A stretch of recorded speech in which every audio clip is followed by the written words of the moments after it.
नमस्कार, मैं हूं दीपांग और ये जो सेशन है इसका नाम आप देख सकते हैं रीविजिटिंग द मैजिक। और इसमें हमारी मदद करने के लिए आशा पारेख आप सब जानते हैं और जीनत अमान, आप दोनों का बहुत बहुत स्वागत है। आपके माइक होंगे और आप माइक को लेंगी तभी आपकी आवाज आएगी। जी, माइक चालू है। On? Is it? Can you hear me? Great. ये अभी गाना बज रहा था यादों की बारात फिल्म से। जी। चुरा लिया है तुमने जो दिल को। जी। और ये गाना जो पिक्चराइज किया जाने वाला था, शायद कम ही लोग जानते हों, वो आप पर पिक्चराइज करने की बात थी आशा जी। नहीं, सुनिए, आशा जी नासिर हुसैन साहब की म्यूज थी। जो खूबसूरत फिल्में इन लोगों ने साथ में किया है, इम्पॉसिबल टू रिपीट। क्या काम किया था आपने कारवान में। Thank you. कितने सारे आपके टाइटल्स हैं। You were just so magnificent and so wonderful, specially with Nasir sahab. क्या म्यूजिक, क्या गाने, इट वाज सो टेरिफिक। बिल्कुल। मैं तो बिल्कुल नई थी।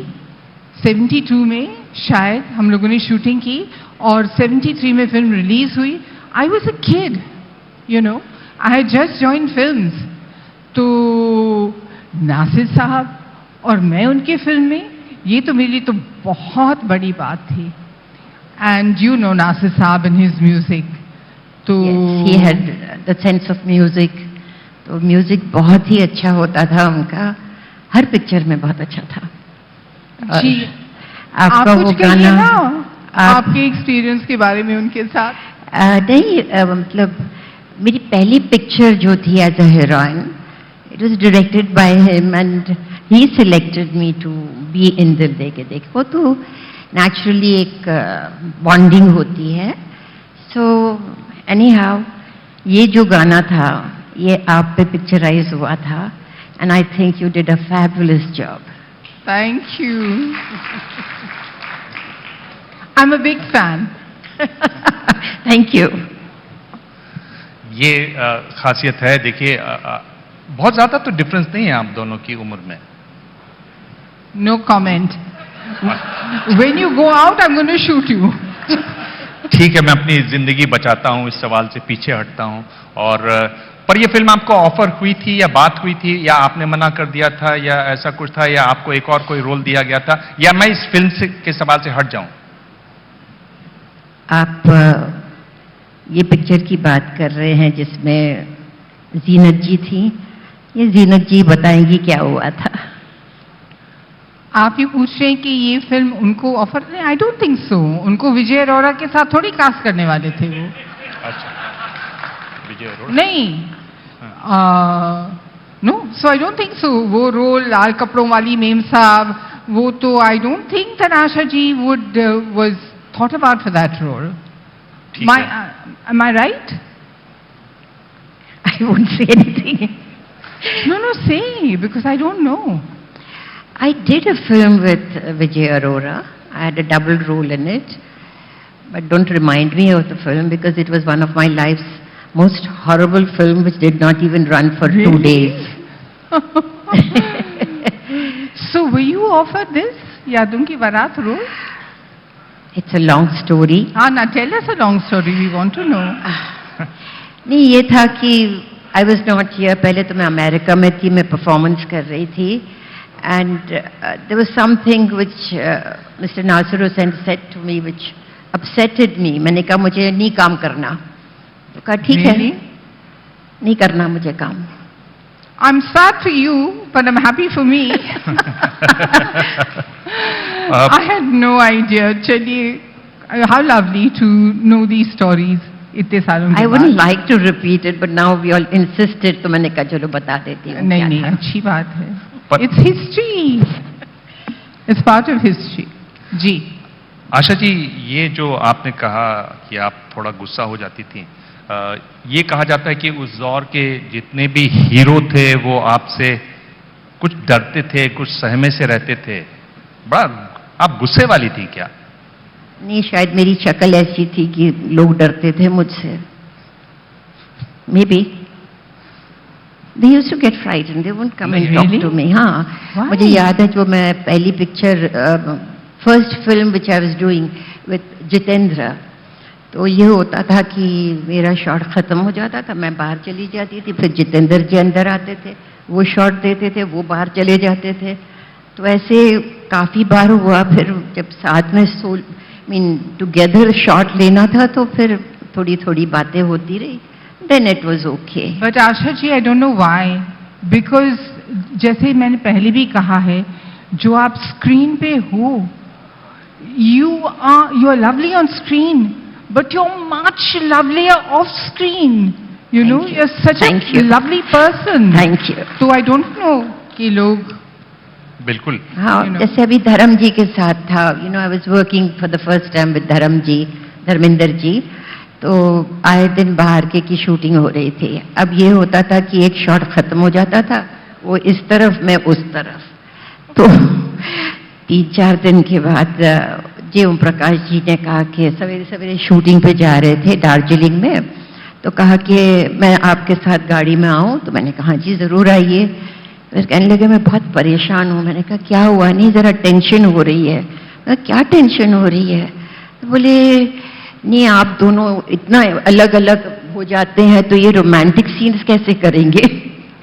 तो फिर मैंने कहा ऐसी कोई बात नहीं है, रोमांटिक सीन्स करना है तो करना है। तो फिर कहा नहीं, आप जरा उस धर्म जी से बात करिए तो जरा थोड़ा सा टेंशन कम हो जाए। तो इस तरह से हुआ था। आपके जीने जी, आपकी जब आप फिल्मों में काम कर रही थी, कोई ऐसा एक्टर था जो आपसे थोड़ा डरता था, या आप अनअप्रोचेबल आप बन गई हो किसी के लिए, ऐसा कोई ध्यान आता है? आई डोंट नो। मुझे ऐसे कभी कुछ महसूस नहीं हुआ कि कोई मुझसे डरता है। हम लोग सब अपने आकर सेट पे अपना काम करके इन अ हैप्पी वे, खुशी खुशी करके चले जाते थे। No, I don't think so. ये हाँ, जब इंसाफ का तराजू, जब वो फिल्म बनी थी तो राज बब्बर और दीपक पराशर नए थे, तो हो सकता है उस वक्त दे वर अ लिटिल बिट इन ऑ। जी, तो ये एक तरीके से हर दौर में होता है कि सीनियर आर्टिस्ट हों तो जो नए लोग होते हैं वो थोड़ा सा सहम जाते हैं, या आपकी माँ भी थी साथ में इसलिए लोग डरते थे? नहीं, ऐसे तो कुछ नहीं था, लेकिन आई थिंक ये 2 वाक्य हुए थे, लेकिन आमतौर पे जरा हीरो लोग मुझसे दूर ही रहते थे और मैं भी उनसे दूर रहती थी। इस दूरी का आपको कोई नुकसान हुआ? नहीं, मुझे नहीं लगता कोई नुकसान हुआ। आपके हम गाने सुन रहे हैं, आपके बहुत और भी गाने होंगे, आपके पसंदीदा गानों में कौन से हैं? सुनिए, बहुत मुश्किल सवाल है। R.D. बर्मन जी जो थे, हमारे साथ बहुत सारे उनके गाने बहुत सक्सेसफुल हुए, चाहे चुरा लिया हो, चाहे दम मारो दम हो, बहुत सारे। और लक्ष्मीकांत प्यारेलाल जी के साथ भी, और कल्याण जी आनंद जी के साथ भी। मेरी जर्नी जो थी उसमें आई वॉज वेरी फॉर्चुनेट कि मुझे बहुत सारे अच्छे अच्छे गाने मिले जो मेरे ऊपर पिक्चराइज हुए। तो मेरी कोई खास पसंदीदा गाना तो है नहीं। I enjoy the journey and I still look back on these songs with great fondness. जी, आशा जी, आपके पसंदीदा गाने कुछ आप बता सकती हो? आप तब भी बहुत गाने थे और बहुत अच्छे गाने थे, और वो तो एक तरीके से वो दौर था जब हिंदी फिल्म म्यूजिक का गोल्डन पीरियड था।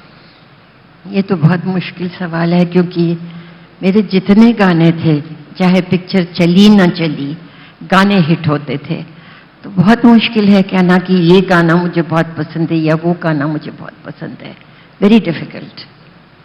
आप गाती भी हैं? जी नहीं, बिल्कुल नहीं। आप गुनगुनाती होंगी? बिल्कुल नहीं। आपको एक वाकया सुनाऊंगी मैं बहुत ही बेसुरा गाती हूँ, तो इसलिए मैं कोशिश भी नहीं करती हूँ। ये हुआ था कि हम शूटिंग कर रहे थे कारवां की, और जितेंद्र जी और मेरा वो कितना अच्छा वादा इन गाना, मतवाली आंखों जी का। जी जी। वो गाना पिक्चराइज हो रहा था। तो जितेंद्र जी ने कहा कि डांस डायरेक्टर को जो माइक है उसको जरा दूर रखना। तो बोले क्यों? बोले मैं बेसुरा गाता हूँ, अब ये पता नहीं कैसे गाती है।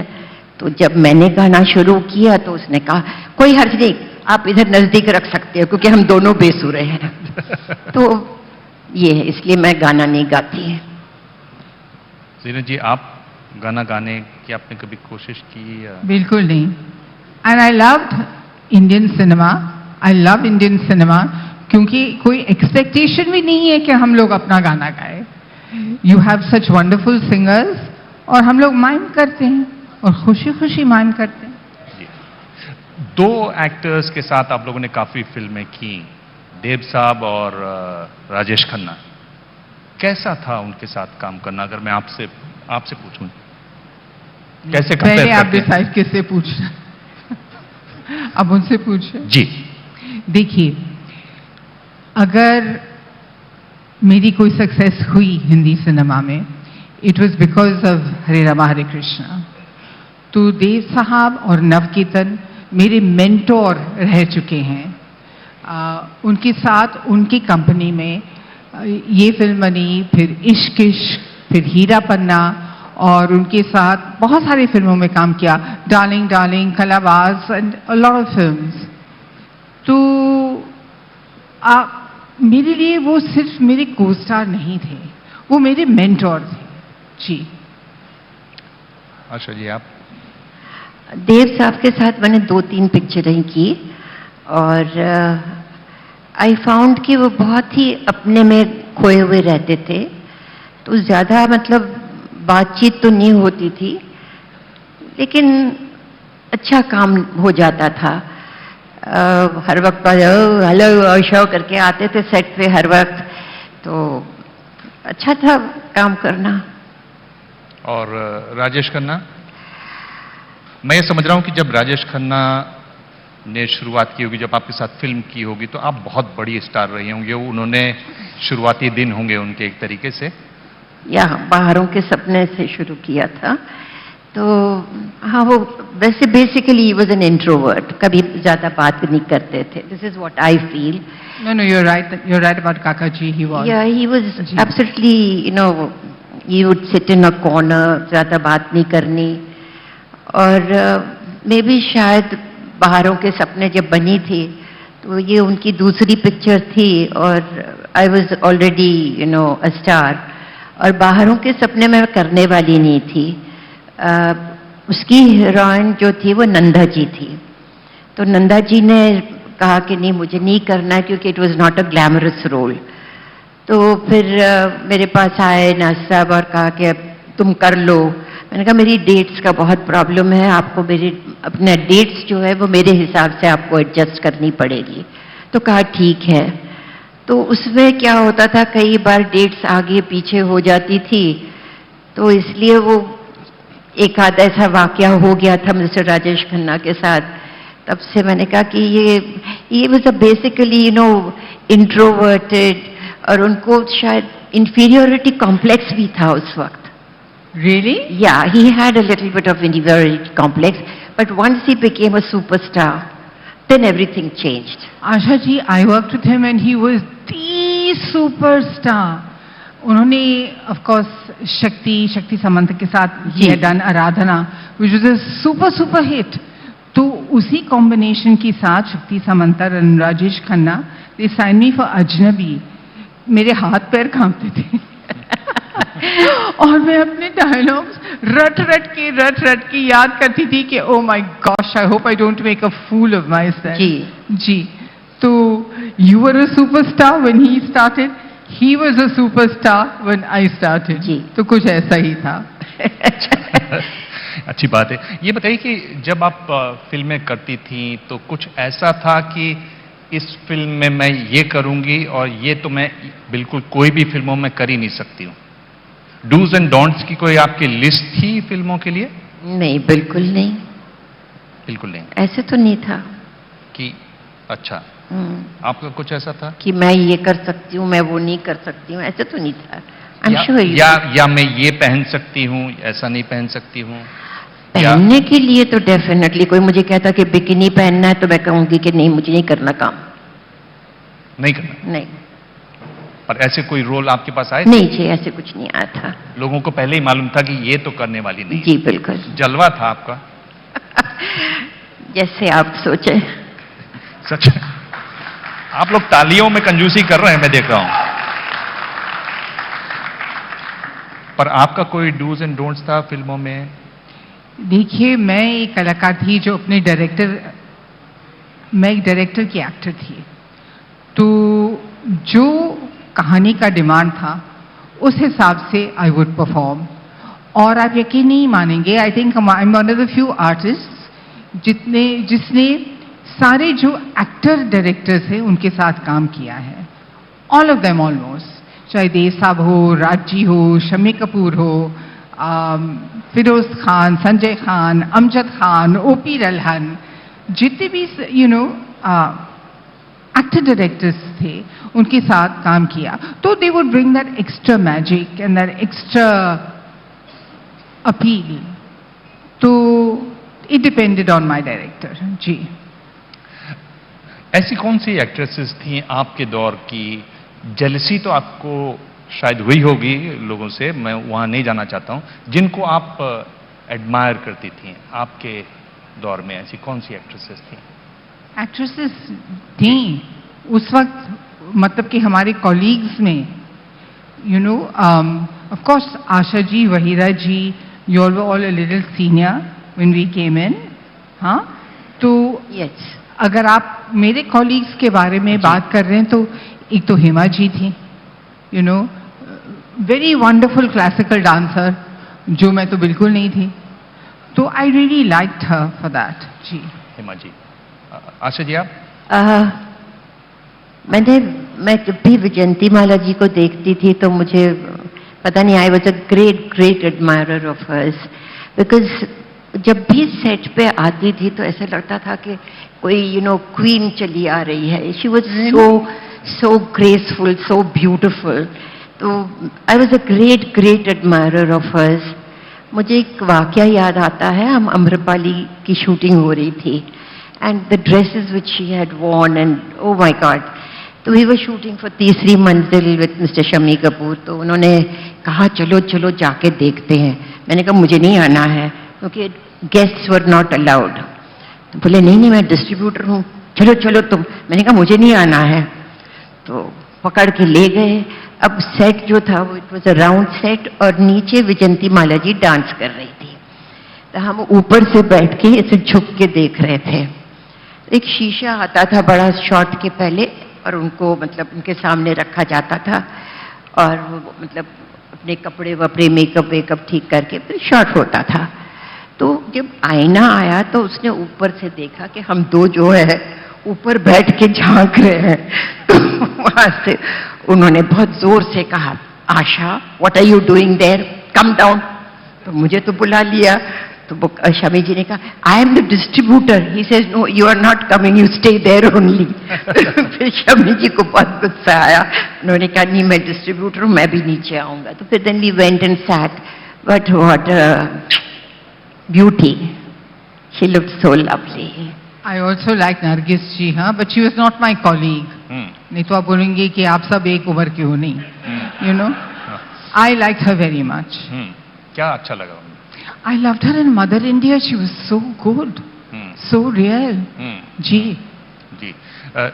ये बताइए कि काफी शरारती थी आप क्या, या कुछ आप तो मुस्कुरा रही हैं, इसका मतलब ये इसमें तो कुछ आप बताने वाली हैं? कोई ऐसी चीज जो?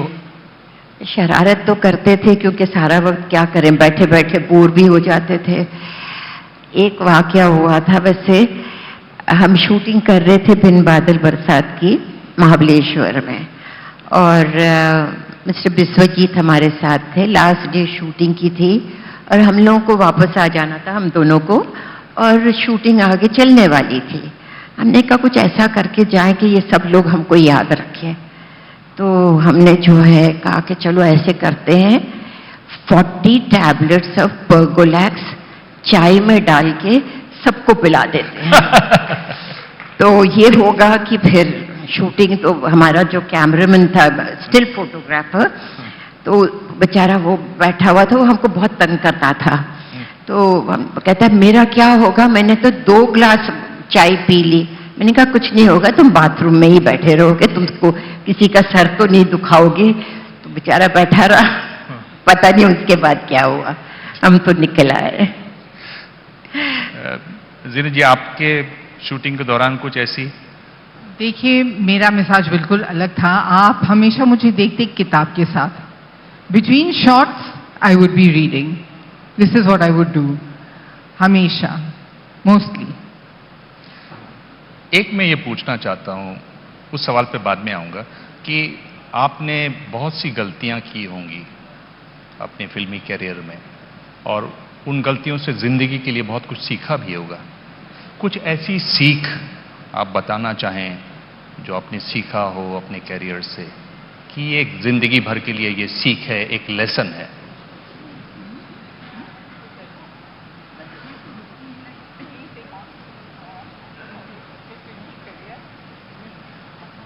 ऐसा तो कुछ नहीं हुआ था। ये आपस में सलाह हो गई आपकी ऐसा? फिल्मी करियर में तो नहीं हुआ, असली जिंदगी में तो बहुत कुछ हुआ। ये मुझे असली जिंदगी के सवाल पर ही आना था। नहीं नहीं, अब ये पर्सनल बातें हम लोग इस प्लेटफॉर्म पे बिल्कुल नहीं डिस्कस करने वाले। पर मैं ये पूछ रहा हूं कि क्यों नहीं अच्छी शादियां होती? जितनी भी जो हमारी बड़ी हीरोइंस हैं, ज्यादातर की शादियां अच्छी हो नहीं पाती। बड़ा मुझको ये बड़ा शादी पर ही सवालिया निशान लग जाता है। Asha ji, please answer this question. शादी तो कहते हैं ना कि ऊपर से लिख कर आती है, अगर नहीं होना है नहीं होना है, होना है होना है। अब हमारी तकदीर में नहीं था तो नहीं हुआ, and I think I am very happy कि नहीं हुई। I think you all will agree with me. What do you say Zeenat? Absolutely, सी, हर एक की जर्नी अलग है, अलग होती है। Absolutely, and it's better not to be married than to have a bad marriage. बिल्कुल, यू नो। और एक बात जो लोग समझते नहीं हैं, जो कलाकार हैं, जब वो उनकी शादी होती है तो they work very hard to make the marriage work. मतलब जितने भी जो सैक्रिफाइसेस ये लड़कियां करती हैं, I think people who are not in the limelight इतना नहीं करते, क्योंकि they get married because they want to be married. And I know, जैसे quite a lot of the girls, they put up with things that most normal people would not put up with. It's a fact. बस। आशा जी, पर कोशिशें तो हुई, और एक वाकया है, आप एक कैफे में थी, रात के 2 बजे थे, और आप जिनके साथ थी वो अमेरिका से थे, और उन्होंने बताया कि उनकी पहले से कोई गर्लफ्रेंड है, प्रोफेसर थे। मैं आपको बहुत पीछे ले जा रहा हूं और बहुत मुश्किल जगह ले जा रहा हूं, इसलिए बहुत धीरे धीरे जा रहा हूं मैं। ये आप कहाँ की बात निकाल रहे हैं? हम भूल जाए तो अच्छा है। ऐसा ये सब सुनाई दे रहा है, आप जो कह रही हैं इट हैपेंड। आशा जी, आप कह रही हैं कि इट हैपेंड। सॉरी, आप कह रही हैं कि इट हैपेंड, ये सुनाई दे रहा है लोगों को। नहीं, मैंने कुछ ऐसा नहीं कहा। ऐसा वाकई में आपने नहीं कहा। आप इस बारे में बात नहीं करना चाहती? Because it was suppose to be an arranged marriage, और अब मैं वो बात को दोहराना नहीं चाहती। जी ठीक है। जीना जी, ये वाकया है कि आपको एक फोन कॉल आया और इन्होंने कहा कि हमें डेट पे चलना है। आपने कहा कि आज ही चलना है, इन्होंने कहा। अब इन्होंने फिर ये बताया आपने कि हम लोग तो पार्टी पर जा ही रहे हैं। उन्होंने कहा कि हाँ, पार्टी पर जा रहे हैं, उसके बाद हम लोग कुछ देर पार्टी में रहेंगे और फिर गायब हो जाएंगे। और मुझे डेट पे जाना है तुम्हारे साथ। आपने कहा ठीक है, अगर आपकी ऐसी इच्छा है। और इन्होंने ताज होटल है यहाँ बम्बई में, वहाँ रेंदवू नाम का रेस्टोरेंट है, वहाँ पर एक टेबल बुक कराई। आप लोग पहले भी वहाँ जा चुके थे। फिर ये आपको लेने के लिए आए, आप पार्टी में गई। पार्टी थी राज कपूर साहब की, और जिस तरह से आपकी मुलाकात हुई राज कपूर साहब से, उन्होंने कहा कि, और ये इनकी किताब में ऑटोबायोग्राफी से मैं आपको बता रहा हूं, उन्होंने कहा कि मैंने तुम्हें कहा था तुम हमेशा व्हाइट पहनोगी, तुमने व्हाइट नहीं पहना आज। तो जिस तरह से आपका इंटरेक्शन था, तो उसके बाद ये सज्जन, इन्होंने कहा कि कब चलना है पार्टी में, उन्होंने कहा नहीं अब रहने दो, और वो अकेले चले आए। देवानंद साहब ने इतने खुलकर, इतने कैंडिडली अपनी रोमांसिंग विद लाइफ जो ऑटोबायोग्राफी वो लिखा। मेरे ख्याल से ये वाकया आपको याद है? उन्होंने कहा कि उनको अच्छा, अब आप मुझे मौका दे रहे हैं कि मैं एक बिल्कुल साफ पर्सपेक्टिव इस वाकये के बारे में सबके सामने रखूं। जी। राज कपूर साहब ने मुझे उस वक्त सत्यम शिवम सुंदरम के लिए साइन किया था। मैं वहां गई as his about to be heroine. हमारा कोई इंटरपर्सनल रिलेशनशिप बिल्कुल नहीं था, ना उस वक्त था, ना उसके बाद था, ना कभी भी था। हम हमेशा डायरेक्टर और आर्टिस्ट ऐसे मिले। He was passionate about his work, I was passionate about my work. अब ना ही उन्होंने मुझसे कभी कहा कि why didn't you wear white and come. कभी भी उनके सेट पे या उनके फंक्शंस पे अगर आप पुरानी तस्वीरें देखो, I have never worn white, never, और and never has he said why didn't you wear white। अब क्या होता है कभी कभार, with all due respect, एक कहानी बनाने में या किस्सा बनाने में या हाइंडसाइट से कुछ इंटरेस्टिंग बनाने के लिए कुछ जुमले बीच में डाल देते हैं। अब देव साहब का क्या पर्सपेक्टिव था मुझे बिल्कुल पता नहीं, लेकिन उनका जो पर्सपेक्टिव था, मैं हक से कहती हूं कि बिल्कुल गलत था। चलिए, ये अब मैं अपनी किताब में इसके बारे में जरूर लिखूंगी। जी, मैं ये पन्ना ही पलट देता हूं, मैं दूसरे पन्ने पर आता हूं। I admire Dev Sahab, I respect him, but this was not correct।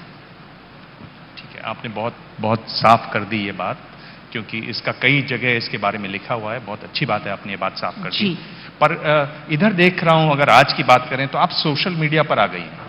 ये आपको कैसे, अभी ये कैसे आपको शौक हुआ? जितने लोग देख रहे हो, जीनत जी को जरूर फॉलो करें, वो सोशल मीडिया पर हैं। जी, मैंने आपका ऐड भी कर दिया। जी, बस यूं ही ऐसे ही my family said to me कि why don't you come on social media. तो मेरे बच्चों ने मुझसे कहा, तो मैंने उसके बारे में सोचा। मुझे पहले से भी बहुत शौक था लिखने का, और ये देव साहब मुझसे कहते थे कि why don't you right, because you do right decently. तो उस वक्त इस वक्त जब बच्चों ने कहा, तो मैंने सोचा व्हाई नॉट। मैं एक बात बताना चाहती हूँ कि जीनत जी बहुत अच्छा लिखती हैं, इतना अच्छा लिखती हैं कि मैं क्या बोलूँ। और मैं चाहती हूँ और उम्मीद रखती हूँ कि one day you will write your autobiography. Thank you my darling, thank you. अच्छा जी, अगर आज की बात करें तो एक मुद्दा पिछले दिनों बहुत उछला, वो पठान फिल्म का था। आप सेंसर बोर्ड की चीफ रहीं, कैसा आपका नजरिया है इस बारे में? आप पहले सेंसर बोर्ड की चीफ थी, अभी तो नहीं है। कैसे देखती हैं आप इसको? आपने बड़ा कंट्रोवर्शियल क्वेश्चन पूछा है, मैं कोशिश करूंगी इसका जवाब देने के लिए। पहली बात यह है कि पठान वॉज नॉट सेंसर्ड जब ये बवाल उठा, क्योंकि यूट्यूब पे गाने आ गए थे। अब सेंसर बोर्ड क्यों है? अगर आप लोग बैठ के सेंसरशिप करने वाले हैं तो फिर सेंसर बोर्ड का मतलब नहीं रहता। मैं ये सोचती हूँ, दिस इज माई फीलिंग्स, कि सेंसर बोर्ड जब है तो उससे ज्यादा सेंसर बोर्ड घर में होना चाहिए, माँ बाप को सेंसर बोर्ड होना चाहिए। क्योंकि क्या बच्चे देख रहे हैं, क्या नहीं देख रहे हैं, आजकल इंटरनेट है, सब कुछ, सब सुविधाएं हैं।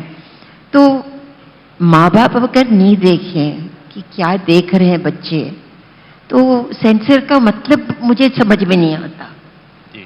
हम बैठ के सेंसरशिप करते हैं और उसके बावजूद कई चीजें निकल जाती है और माँ बाप बैठे हैं, बच्चे देख रहे हैं, कोई फर्क नहीं पड़ता। इसलिए पठान के लिए ये गलत हो रहा है, क्योंकि पहली बात कि हमारी फिलहाल इंडस्ट्री बुरी टाइम से गुजर रही है, तो अगर पिक्चरें चलेगी नहीं तो इंडस्ट्री डाई कर जाएगी। इंडस्ट्री में एक पिक्चर के लिए कितने लोग काम करते हैं, उनकी रोजी रोटी सब चली जाएगी अगर फिल्म इंडस्ट्री ही बंद हो जाएगी। अगर आप हर पिक्चर को इसको बैन करो, उसको बैन करो, तो क्या होगा हम लोगों का। तो मुझे तो दुख होता है कि ऐसी चीजें नहीं होनी चाहिए। अगर मैं आपसे पूछूं कि आपने इतने रोल किए, पर ऐसा एक कोई रोल जो आपको लगता है कि काश मैंने ये रोल भी किया होता, आशा जी अगर आपसे पूछूं, फिर मैं जीना जी आपसे पूछूंगा ये सवाल, ऐसा कोई रोल जो में से। मदर इंडिया में नरगिस जी ने जो काम किया था वो आज भी याद रहता है। काश मुझे भी ऐसा एक रोल मिलता। क्या खास बात लगी आपको उस रोल में? कितने शेड्स थे, एक औरत क्या क्या करती है, कितनी हिम्मत वाली है। जो हम कहते हैं ना कि a woman is not that powerful, but here in the village a woman is so powerful, she goes through all the agonies. तो इसलिए मुझे लगता है कि वो एक रोल ऐसा था जो, और नरगिस जी ने खूब निभाया। जी, मैं आपसे अगला सवाल यही पूछूंगा कि ऐसा कौन सा आपने जो रोल किए जो आपको बहुत पसंद आता है, आप सोच लीजिए, पर जीनत जी आपको कोई ऐसा रोल जो आपको लगता है कि काश मैंने ये रोल किया होता? इन्होंने मदर इंडिया बताया, आप? नहीं, जो कुछ मुझे मिला करने के लिए मैंने खुशी खुशी किया। कुछ अच्छे थे, कुछ इतने अच्छे नहीं भी थे, और मेरी ऐसी कोई खास ख्वाहिश है भी नहीं। बट अगर अब कोई एज अप्रोप्रिएट रोल मिल जाए, I would be very happy to do it. अभी भी आप करना? एब्सोल्युटली। एक कलाकार की क्रिएटिविटी कभी खत्म नहीं होती। एम आई राइट? बिल्कुल। या अच्छा जी, आप भी अब अगर कोई रोल मिले ढंग का तो आप करना चाहेंगे? नहीं नहीं नहीं, काम नहीं करना। बहुत काम किया, बहुत बहुत काम किया, स्टेज किया, फिल्म किया, टीवी डायरेक्ट किया, टीवी सीरियल्स डायरेक्ट किए, अब सब कर लिया।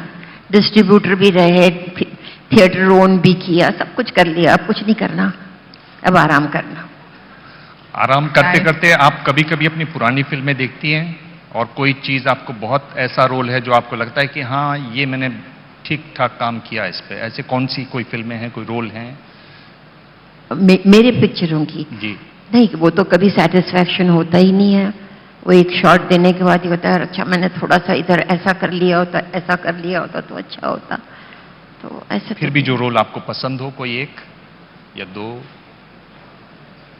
नहीं, ऐसे रोल्स तो जो भी मैंने किए, मैंने पसंद करके किए हैं। I have not just done it. जी जीनत जी, आप जब पुरानी फिल्मों को देखते हैं तो लगता है कि हाँ ये? नहीं नहीं, बिल्कुल नहीं। I am my worst critic, मुझे सब बुरा लगता है। तो but out of the films that I have done, जो would stand out in my memory, मेरी शुरुआत टू स्टारडम हरे रामा हरे कृष्णा से हुई।